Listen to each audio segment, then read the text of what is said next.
આળસથી ગરીબીનું ઘર દૂર નથી, એ જો સત્ય છે તો મહેનતથી અમીરીનું ઘર દૂર નથી, એ પણ સત્ય છે. માણસ દિલ દઈને જો મહેનત કરે ને તો કુદરત એની પર રહેમત કરે જ કરે. ઘણી વાર માણસ ફરિયાદ કરે છે, આટલી મહેનત કરી તોય કંઈ વળ્યું નહીં. એ ફરિયાદ અધૂરો કૂવો ખોદ્યા જેવી છે. પૂરતું ખોદો જ નહીં તો પાણી ક્યાંથી મળે? તર્ક ને દલીલોને છોડો, થોડા દોડો. સફળતાનો દડો પ્રત્યેક પગલે પાસે ને પાસે આવે છે. એક નાનકડી કથા કામ લાગે તેવી છે. કથા વાંચો. સાવ અનાથ છોકરો, ચીથરે હાલ એનો દેદાર, નહોતા એને ઘરવાર છતાં એ માયુસ નહોતો. એનો ચહેરો નંખાઈ નહોતો ગયો, એ હિંમતને હોશથી છલોછલ હતો. છૂટી છવાઈ મજૂરી કરી કરીને પેટીઓ રડી દેતો. એ કંટાળતો નહોતો, પણ એના અરમાન ઊંચા હતા. એક વાર એ દરિયા કિનારે જઈ ચડ્યો. એક જહાજ ન્યુયોર્ક જઈ રહ્યું હતું. એણે રિક્વેસ્ટ કરી, પ્લીઝ મને સર્વિસ આપો. જહાજ પર એને નોકરી મળી ગઈ. એણે દિલ દઈને કામ કરીને અધિકારીઓનું દિલ જીતી દીધું. જહાજના અધિકારીઓના એની પર 4 હાથ. એને મોજ પડી ગઈ. દરિયાલાલની લહેરો એને રોમાંચિત કરી જતી. થોડાક સમયે જહાજ ન્યુયોર્ક બંદરે લાંગર્યું, પહોંચ્યું. બધા શહેરમાં ફરવા ગયા. આ છોકરો આખા ન્યુયોર્કમાં ફર્યો.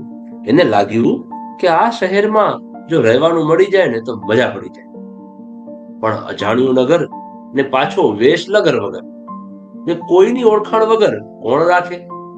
પણ એ મહેનત કશ હતો. એ ચારે બાજુ ફર્યો ને એક હોટેલ પાસે આવીને અટક્યો. એને જોયું કે આ હોટેલમાં અવર જવર નથી. એ હોટેલના મેનેજરને મળ્યો ને કહ્યું, સર, મને નોકરીમાં રાખશો? મેનેજરે ઘુરકીને એની સામે જોયું. સર, પ્લીઝ મને સર્વિસ આપો. મેનેજર એકદમ ગરમ થઈ ગયો અને કહ્યું, જરૂર નથી. સર, મારે નોકરીની ખૂબ જરૂર છે. મારે કોઈ માણસની જરૂર નથી, તું ચાલ્યો જા. સર, પ્લીઝ એક વખત મને રાખો. હવે મેનેજરનો પિત્તો ફાટ્યો ને બોલ્યા, તું જાય છે કે નહીં? કે પછી એક તો અહીં કોઈ ગ્રાહક ફરકતું નથી અને તું માથાપચ્ચી કરવા આવ્યો છે? જા, ચાલ્યો જા, અહીં નથી નોકરી. મેનેજરે કડવાશથી ને જોરથી કહ્યું, સર, મને એક ચાન્સ આપો. હું આજે ગ્રાહકો લઈને આવું તો જ મને સર્વિસ રાખજો, નહીં તો નહીં. ને મેનેજર કંઈ બોલે પહેલા તો એ છોકરો હોટેલના ખૂણે સામાન મૂકીને દોડી ગયો. મેનેજર વિચારવા પડી ગયો કે અજબ છે આ છોકરો. આ બાજુ ધગશ, લગન ને કોન્ફિડન્સથી છલકાતો એ સીધો જ ન્યુયોર્ક બંદરે પહોંચી ગયો.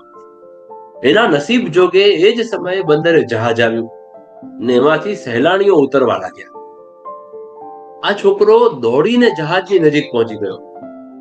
ઉતરતા સહેલાણીઓને એણે ઉતરવામાં હેલ્પ કરી ને પછી બધાને નમ્રતા સાથે કહ્યું, આપ બધા ન્યુયોર્ક બંદરે પધાર્યા, આપ સૌનું સ્વાગત છે. અમારી હોટેલ એટલી સરસ છે કે આપને કોઈ જાતનો ડિસ્ટર્બન્સ નહીં ને ક્યાંય જવું હોય તો લાંબુ ડિસ્ટન્સ નહીં.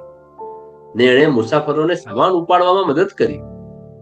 બધા જ સહેલાણીઓ આ છોકરાના વ્યવહારથી ને હોટેલના વખાણથી ને વાતોથી પ્રભાવિત બની ગયા. 40-50 સહેલાણીઓ લઈને હોટેલ પર આવ્યો ને મેનેજરને કહ્યું, સર, આપણી હોટેલમાં એમને રૂમો આપવાની છે. મેનેજર તો આભો બની ગયો. એને તો આ સપના જેવું લાગ્યું. કોઈ રડ્યો ખડ્યો ક્યાંય જગ્યા ન મળે તે છેલ્લે અહીં આવે ને આજે આટલા બધા એક સાથે. એણે બધાને રૂમો આપી. હોટેલના વ્યવહારથી બધા ખુશ હતા. યાદ રહે, વ્યવહાર એવો મસાલો છે જે બધાને સ્વાદિષ્ટ બનાવી દે. મીઠાઈ કરતા મીઠા વચનો સંબંધોને વધુ મીઠા બનાવી જાય છે. કથા. પછી તો એવું બન્યું કે આ ચીથરે હાલ છોકરો હોટેલને માલામાલ બનાવી ગયો અને આ મહેનતુ કિશોર એની ધગશ, એની વાણી ને વિવેકથી ને અદમ્ય ઉત્સાહથી દુનિયામાં એવો છવાયો કે એ નથી તો એનું નામ સવાર સવારના લોકોના મોઢે છે. એ એટલે કે થોમસ લિપ્ટન, લિપ્ટન ચાનો ઉત્પાદક. કથા તો પૂરી કરીએ, પણ યાદ રાખવું કે ઉદ્યમ માણસનો ઉદય કરે છે, પણ થાક્યા વગર, કંટાળ્યા વગર એને લાગી રહેવું જરૂરી છે. અધૂરા કામો છોડી દેનારો નામ અને દામ બંનેથી વંચિત રહે છે. ચાલો એક નિર્ણય કરો ને મચી પડો, મંડી પડો અને સફળતાના શિખરો ચढ़ो। याद रहे, मेहनत सीढ़ियों की तरह होती है और भाग्य लिफ्ट की तरह। लिफ्ट तो किसी भी समय बंद हो सकती है, मगर सीढ़ियां हमेशा ऊंचाई की ओर ही ले जाती है। यूं ही नहीं होती हाथ की लकीरों के आगे उंगलियां, खुदा ने भी किस्मत से पहले મહેનત લીખી है। કેવી લાગી તમને આ વાત અને આ વાર્તા? સારી લાગી છે ને? તો જલ્દીથી દરેક યુવાન સાથે શેર કરો। અને હા, વિડીયો ગમ્યો જ છે તો એને લાઈક કરી અને ચેનલને સબસ્ક્રાઇબ કરવાનું ભૂલશો નહીં।